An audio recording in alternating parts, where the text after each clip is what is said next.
السلام عليكم بنات، كي دايرين؟ ياك لاباس عليكم؟ نتمنى تكونوا بخير وعلى خير في احسن الاحوال وواشركم مباركه. اليوم حبيت نشارك معكم واحد القناع او ماسك للوجه. كيعطينا واحد الجماليه للوجه زوين بزاف البنات. بغيت نشاركه معكم خصوصا مع اقتراب العيد. كنبغيو بحال هاد الوصفات. والوصفه البنات فيها واحد ربع افوكا. غنحاولوا نميكسوها بالميكسور ولا بالفورشيطه على هذا الشكل، لانها طايبه باقي طريه دغيا كتبجغ حتى كنتحصلوا على واحد الخليط بحال الكريمه.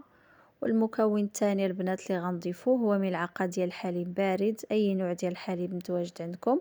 كما كتعرفوا البنات الافوكا غنيه بمواد مرطبه كترطب لينا الوجه وكتوحد لينا اللون ديال البشره وكتعطينا واحد الاشراقه زوينه وغنيه بالفيتامين اي. والحليب منظف ومرطب ومبيض كيعطينا الترطيب والتنظيف.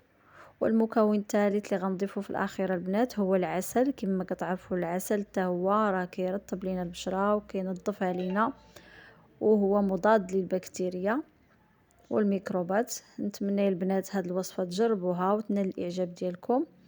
وكدير هاد القناع كيدار 2 مرات في الاسبوع لمده 15 حتى ل 20 دقيقه على بشره نظيفه بطبيعه الحال. بعد يعني من بعد ما نقشروا الوجه ديالنا دائما نستعملوا ماسكات بحال هادو باش تبان واحد النتيجه زوينه. هذا ما كان البنات. ونتمنى تعجبكم الوصفه وتجربوها ان شاء الله. وكنقول لكم من هذا المنبر عواشركم مباركه، الله يدخل عليكم هذه الايام المباركه والعيد كذلك بالخير وبالصحه وبالسلامه وبالفرحه ان شاء الله، ويثبت فيها الاجر ان شاء الله.